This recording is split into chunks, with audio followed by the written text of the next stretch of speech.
Hello, Essential Family. My name is Heidi Pease, and I'm our district CT and Special Education Transition Facilitator. My name is Lupe Castañeda, and I am the district-wide behavior analyst. My name is Dana Franklin, and I'm the District Life Skills Instructional Specialist. We want to wish you a happy holiday season and share some tips and tools to help make your holidays as successful as possible.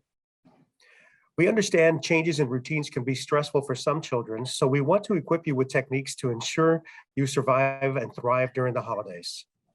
Please watch the following video for the information on how to support your child at home.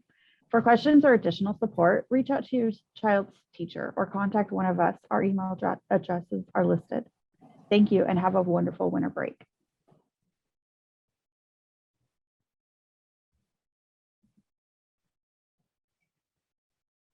I wanted to talk to you tonight about surviving the holidays because it's kind of like we just got back into the swing of things, and some of us are still struggling a little bit, staff and students and parents, we're all in this together.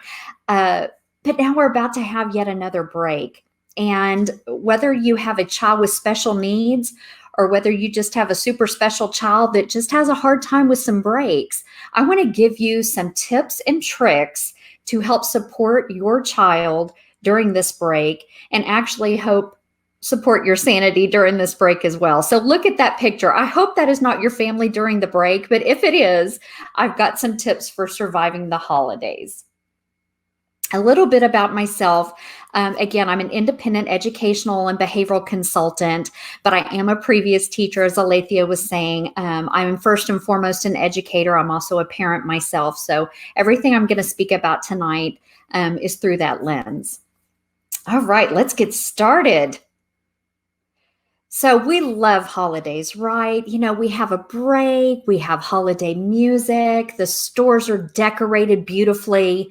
There's all kinds of things happening in the environment. Holidays can be great until they're not, until there is so much chaos that it starts to affect our kiddos. Especially if you have a student that maybe has some attention issues, maybe they get very overstimulated in certain areas, or maybe they're very understimulated. If you have kiddos that have some attention issues, or they might have some challenging behavior, or maybe they just present challenging behavior when there's a lot of changes occurring, there's lots of reasons for this, okay? It's not just that they're waking up and saying, okay, I'm going to make today rough. There's so many variables that attribute to that. Sometimes our kiddos don't necessarily understand how their behavior might affect the others in their environment. What they're seeing is that, these loud noises might bother me, or something's not consistent in my home routine, and it is throwing me off schedule. A lot of our kids are very, very comforted by that routine. Not so much the rigidity, like they have to have everything the exact same time every day, but just that comfort of the predictability of a routine. We wake up, we do our hair, we brush our teeth. On a holiday, we might have some TV time, or we might have to eat breakfast first, and just kind of going through some reassuring routines. When there is a change in that routine, especially if it's a change that wasn't prepped in advance, it can really throw a kiddo off. They can become very anxious. They can also, when they get very, very bored, and parents, y'all might have experienced this during some of the summer months and maybe even during some of the virtual learning. If our kiddos have too much downtime and they're not sure what to do with that time, that can create some behavior challenges as well, because if they're not sure what to do, or things that they can do instead of what they're trying to do that might be, inappropriate, then it might cause some behavior challenges. We also need to think about, and I'm going to give you some tips for this. We also need to think about what do those transitions look like going to different places if they go to the store with you during this time of year. This is also a big time of year that parents like to schedule things like doctor's visits, dentist visits, things like that, because our kids are off school and many of y'all might be off work at the time. This is a great time to schedule those visits, but at the same time, we might really need to prep our kids for those visits and let them know in advance what the expectation is, how long they might be there, what can they get to do when they're finished, and so on. So let's talk about some tips and tricks. First and foremost, whenever you can, now we know that we can't prep a kiddo for every single change, but when you can, prep those kiddos. Prep your kiddos for a change. First of all, if they're going to be doing a visit to someone or somewhere, or if visitors are coming into your home. Okay, even if it's somebody familiar, grandma and grandpa or Aunt Sally's coming to visit or whatever, just let them know, hey, we're going to have our routine this morning, but right after lunch, Aunt Sally's going to come visit, and this is what's going to happen. Okay, because kids have questions, and kids have really good questions. And so much of it is not challenging questions, it's information seeking. Well, what's she going to do? What am I going to do? What's going to happen? If you prep that in advance, hey, we're going to have our regular routine this morning, but then after lunch, Aunt Sally's going to come and visit, and we're going to talk a little bit about, Christmas Day and what's that going to look like. At least your child will know what's going to be happening. Same thing if you're going to visit someone else. Make sure that they know in advance what's going to happen and why you're there. What's the purpose? That's a very respectful thing for a child, but also it preps their little body and their minds about what's going to happen because it is a change of routine. Same thing with outings. What are the expectations when you go out? If you're going to the doctor or dentist visit, what does that look like? And I'm going to give you some examples that might be helpful here in the next few slides on how you can prep for some of those maybe non-desirable visits. Nobody really loves to go to the doctor or loves to go to the dentist. So prepping in a certain way that it kind of lessens the blow. Also, whatever you may celebrate during this holiday season and however you may celebrate, what are the celebration steps? Some of us have been doing this our whole lives and we kind of know what to expect. We see the tree, we see the presents, we wait till everybody gets in the living room and then we start to open. Or again, whatever you may celebrate, you fix the big meal, you put it on the table, everybody sits down and we have to wait till everybody gets there before we eat. But remember, our kids didn't always read the manual. They didn't read the celebration manual or the holiday book of etiquette and to-dos. So that's something that we have to prep in advance. Say, okay, we're going to have a big meal, but we're all going to take turns putting things on the table. And then when everybody sits down and everybody's ready, then we're going to do this, then we're going to do this, then we're going to get to eat. And I will let you know when it's time to eat. Okay, so don't assume that our kids know exactly what to do in every social situation. So by prepping them for these situations, you're going to decrease the possibility of problematic behavior. They're going to understand the routine. You're going to feel better about teaching them, what those expectations are. And it's going to be a lot more pleasant holiday activity for everybody involved. You'll see a Cold Stone creamery picture at the bottom of this slide. And the reason I have this is I want to tell you a quick story about the great importance of prepping a kiddo, even for places that you might go to routinely, if it's going to be a change. Recently, I had a family member who will remain nameless, but I had a family member the family always went to Cold Stone. That was a very popular place. They would go and they would get ice cream, and then they would take it to go and they'd go home. No big deal, right? Well, this particular occasion, a family member took their child with them. They went to Cold Stone and they were going in to pick up a birthday cake that they had ordered. So my little bitty family member started going, I want ice cream. I want ice cream.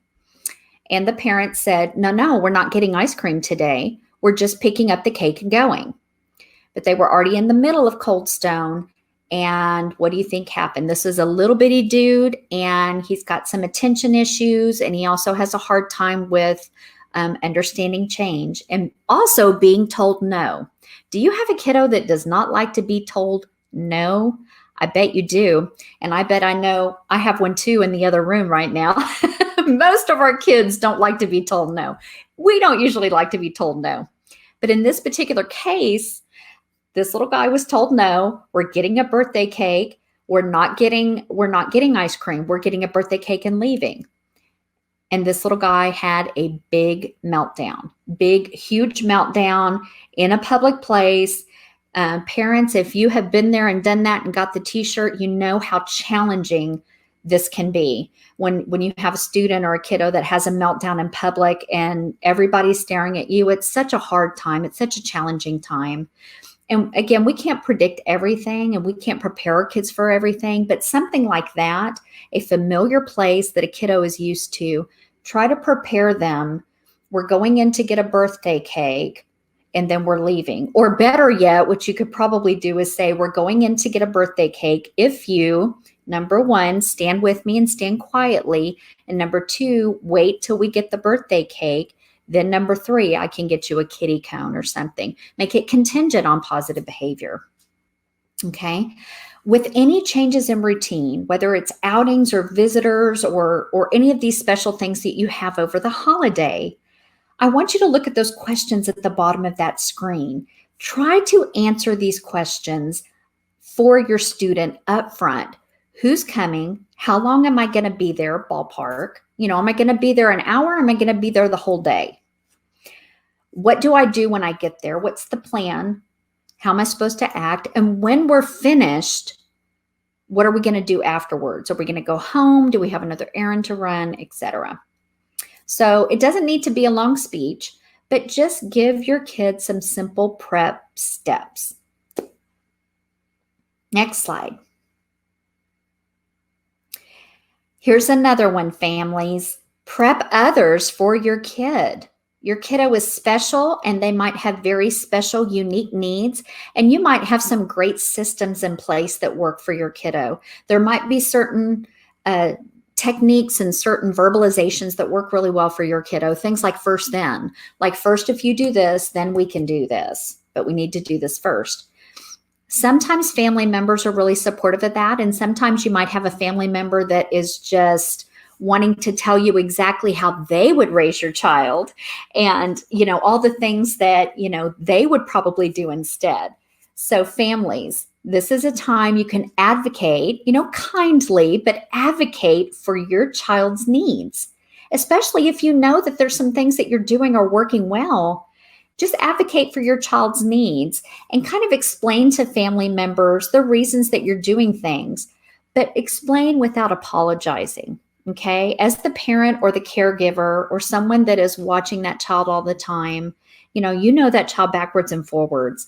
So don't feel like you have to apologize. You can just simply say, well, that's some good input. I appreciate that. This is something that works really well for us. And so I'd like to continue using that. Or this is what works for us. This is what we use in our home because Anissa really responds to this. And just leave it at that. Always thank family members and friends, though, when they ask questions, like, especially if you have a child with special needs. If you've got a child with special needs and you bring like visual supports or you bring social stories or you bring a sensory toy or whatever, and you have a family member say, well, why is that? Why does he have that? I really welcome those types of questions. So definitely answer them and explain to them because that's always a way to educate family members, and then you get them on board because y'all, it takes a village. It takes a village. And the more family support that we have as parents, then the more effective we become. Okay. And then have backup familiar foods and toys ready, especially if you're going to other areas. It might be that your kiddo is not going to eat what Aunt Sally makes or what, Uncle Jose is barbecuing outside. And just kind of gently always introduce it, but then kind of gently explain that if the child doesn't eat it, you've got some backups. Again, just to kind of make the holiday a little bit happier for everybody. I have that picture on the slide. It says, Nana was here again while I was sleeping, because sometimes we have kiddos that, don't like to be touched or they don't like a lot of hugs or affection. And that can be kind of hard for some family members. They might take that personally. So again, kind of advocate up front. You might call Nana up front and say, my kiddo loves you. I know you love my kiddo, but remember, they don't like a whole lot of kisses.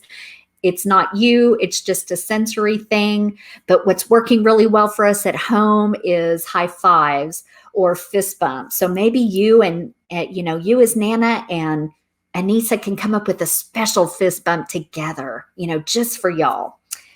So just advocate for your child and don't worry about anything else. All right, next slide. Some more tips. This is regardless of whether you are at home or whether you are doing an outing or maybe visiting a relative. I know a lot of us aren't traveling right now because of COVID, but if you are still visiting, close by relatives or having small gatherings during the holiday season, or whether you are just at home and that 2-week break it feels like a 2-year break, try to incorporate some of these strategies by providing environmental and sensory supports that might help with kiddos that are feeling anxious. They feel like they're climbing the walls, or they might be feeling a little hyperactive where they're all over the place, or hypoactive where they are needing more input. So try using things like a schedule for consistency and reassurance. And it doesn't mean you have to go and print out this big, beautiful schedule that they might have similar to school. But if your child does have a visual schedule at school, this would be a great time to talk to your child's teacher about possibly sending some visuals home to support that time at home for y'all. The other thing that can be really helpful is just having timers and using different things on your phone and showing your child on your phone, look, it's almost 1 o'clock. We're going to go see Nana. Okay, remember we talked this morning, we're going to go see Nana at 1 o'clock after lunch. So look, it's 12 o'clock now. We're going to go 1 more hour. It's on our schedule. Another thing that can be really, really effective is to create a calm corner at home. I call this a calm corner. You can call it whatever you want, but this is different from timeout. Okay, guys, this is very different from timeout. This is not sending a kiddo because they're in trouble for something. This is an area that's very soothing. It's kind of away from all the stimulation, the TV, the movies, the twinkling lights. If you have a tree up, all those different sounds, crowds, things like that. It's an area that you can create. Nothing fancy, but you can create for your child that's a pre-arranged spot that they can go to if they are feeling anxious or overwhelmed. I'm going to give you a few pictures here in the next few slides so that you can kind of see what a calm corner looks like. But typically I put in some real comforting things, maybe some repetitive things, a pillow. If you have a younger kiddo, maybe putting a very comforting, teddy bear or some kind of comforting familiar character that they can hug and squeeze and kind of get some of that feeling out. You might have dimmed lights. You might have a sensory pillow in there. There's lots of different things that you can do, but have a prearranged spot. And it's kind of a chill spot. You can also do this when you're going out and visiting family members. Automatically kind of pick out an area and if you have a child that gets overwhelmed and very anxious easily, maybe take a pillow from your calm corner at home, take it with you in a travel bag, which I'm going to talk about in a minute, and establish a place at that visiting location like Nana's house and say, okay, if you need to take a break or you need a chill corner, I'm going to put your pillow right over here in this area. And again, that's an area where a kiddo can go and just be away from everything for a few minutes. That can really help decrease the stimulation, and then the child can come back and really participate more and probably decrease the possibility of challenging behaviors. Be aware and prepared for those stimulating areas. This is what I call providing the 3 S's: something that is soothing, something that is sensory, and something that is structured. Again, it could be a favorite puzzle or a favorite book that a child has. That's that structure and routine and consistency that can go with them. Okay. I'm going to talk about a travel bag in a little bit, and those are things that can go in the travel bag. I talked about altering the environment, dimming the lights. If there's a TV really loud, turn that down or press pause. Try to provide those comforting items. And then if you've got an understimulated child, if they're just not moving a lot, or if they're just wanting to sit on the couch all the time, and that's all they want to do, we need to do the opposite. We need to maybe increase that little, vestibular system a little bit. Maybe make a choice chart of different movement activities, motor opportunities, besides just, sitting on the couch and playing video games. Get them involved in different movement and motor activities. Okay, next slide. I know you might have questions at the end. I am happy to answer any questions that you might have.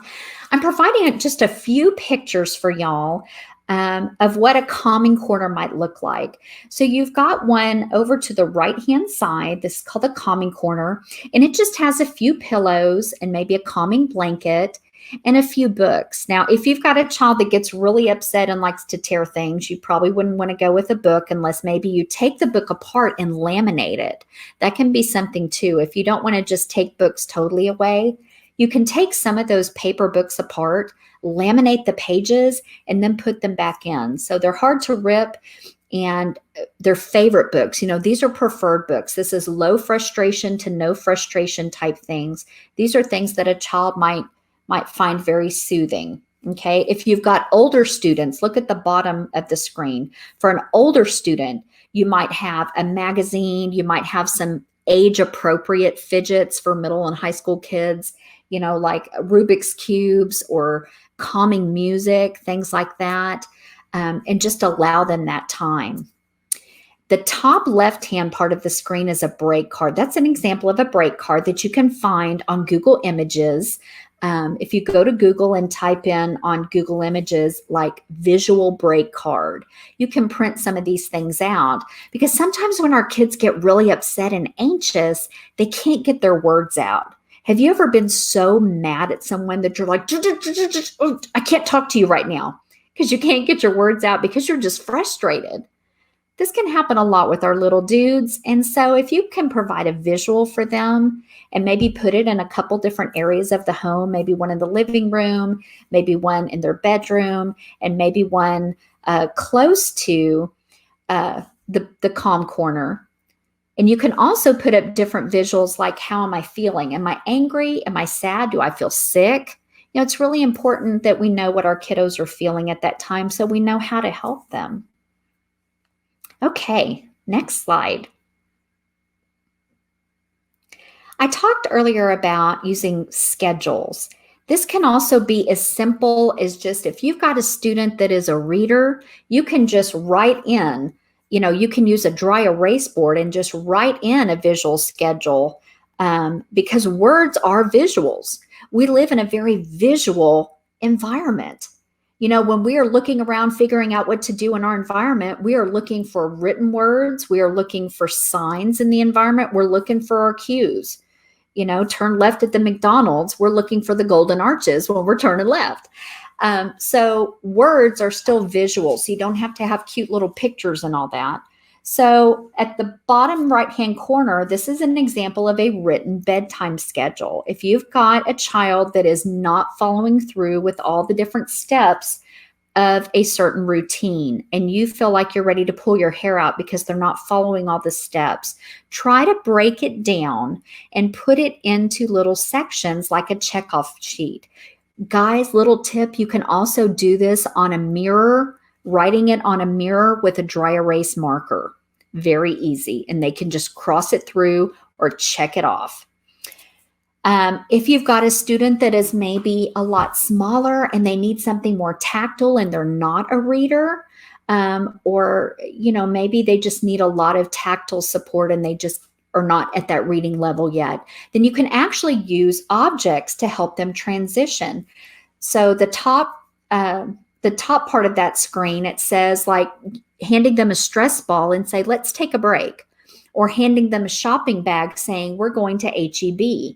And they take those things with them during the transition, because transitions are sometimes when our kids kind of fall apart too. So if you have a transitional item or a visual This will ease some of that anxiety about where are we going, what are we doing, and it gives it purpose. Again, if you're working with older students or higher functioning kiddos or high school kiddos, maybe middle school kiddos, put it on their phone. Most of our kids nowadays have smartphones. Put it into their phone, create calendar events within their phone. I do this with my 13-year-old. So I have one daughter, she's 13.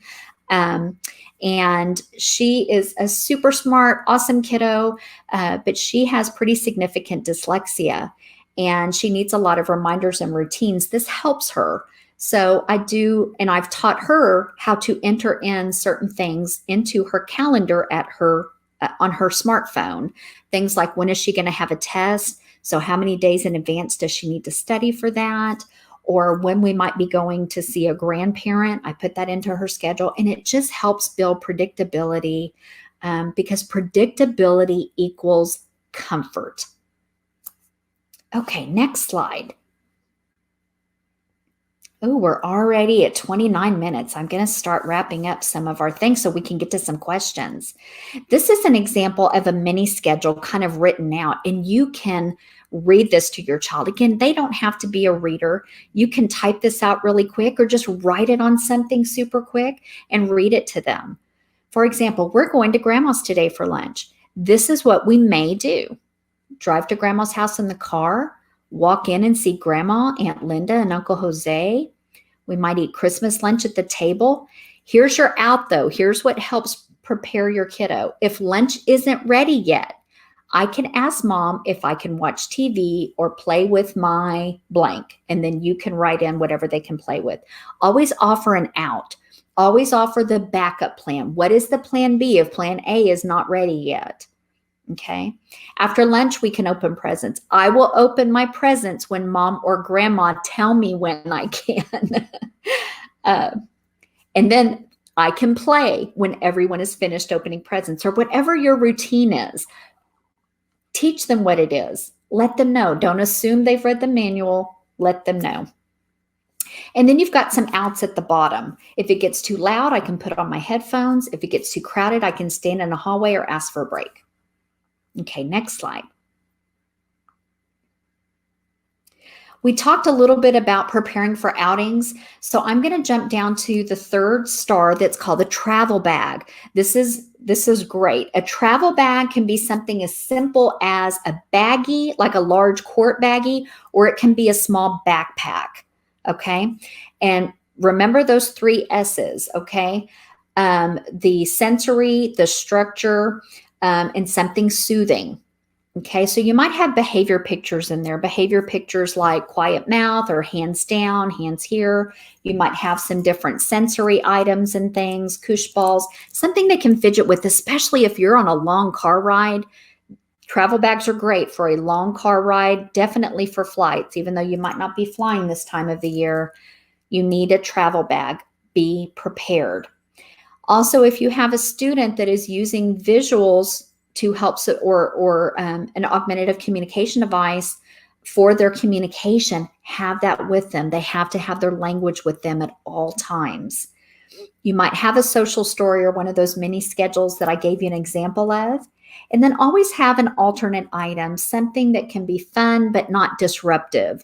I like little things like Legos or favorite books. Even if you've got a kiddo that's not real interested in books, if they have a favorite character like Minecraft, you can find lots of different Minecraft mini books and mini readers. You can see those even for, you can find those even for a couple bucks, usually at like half price books. All right, next.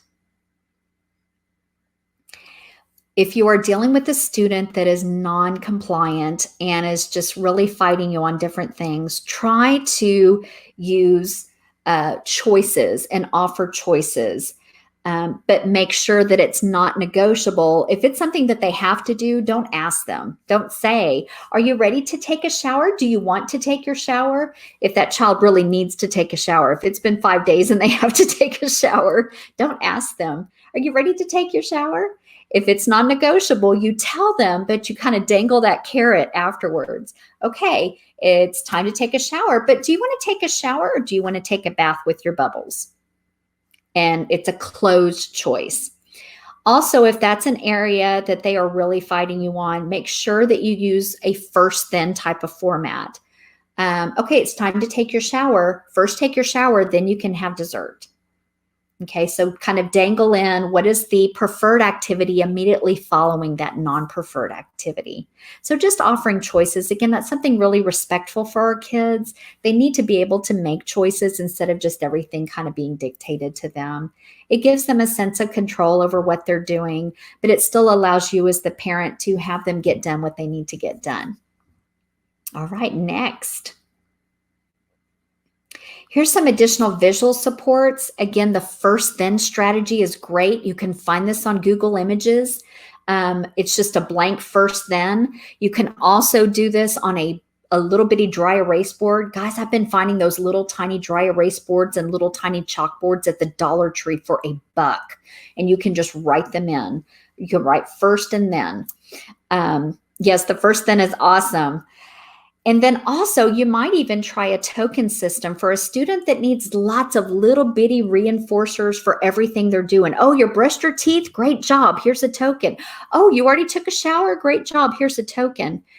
These are on, there's different Minecraft and different character apps and all that stuff on apps on your phone or your smartphone or your iPad.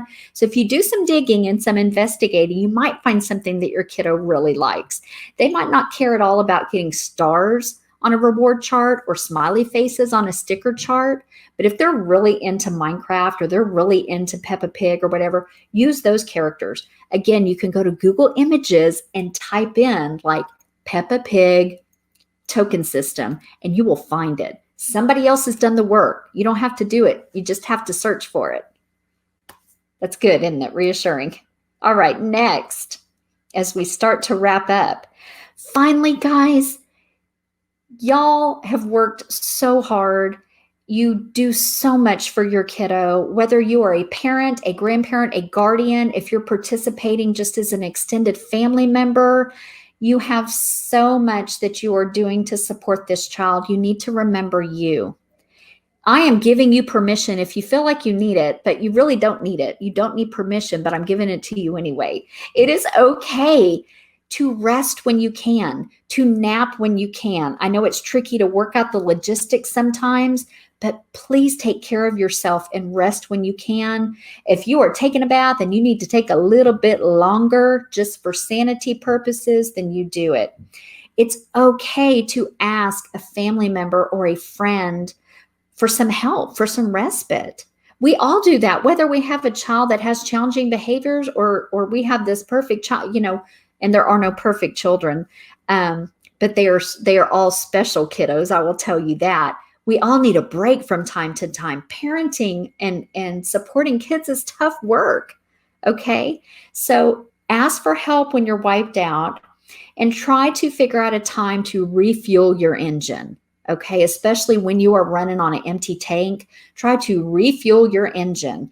Stream that extra show on Netflix, or you know what? You drive to Starbucks and get that fancy coffee instead of making it at home. Any little thing that makes you feel, that refills your bucket and makes you feel like rewarded, because you need that.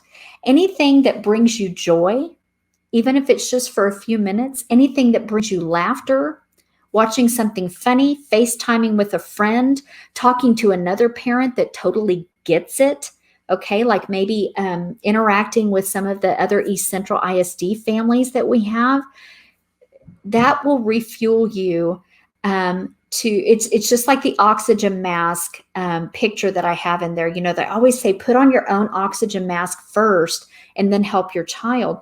We do that because we have to have ourselves ready and solid and ready to go and sane so that we can help our child. That helps our child thrive so much more, and in turn we thrive. Okay, next slide. These are some additional resources that I've given you. Some of them are books like the new social story book, Visual Strategies, Solving Behavior Problems and Autism. I know that's more autism specific. But then there's some great websites that I've given you that have visuals already on there, so you don't have to print them out, like the autismcircuit.net and Speaking of Speech. And then there's a really good article toward the bottom of the screen. It's Holiday Survival Tips for Parents. So those are just some resources and websites for y'all if you want to look at those in your spare time over the break. Next slide. And then that is just my contact information, my Facebook page. I have a Twitter account too. It's not on there, but it's Anissa Moore, BCBA. My email address, and then my website for contact information. So I'm going to go ahead and wrap that up, and I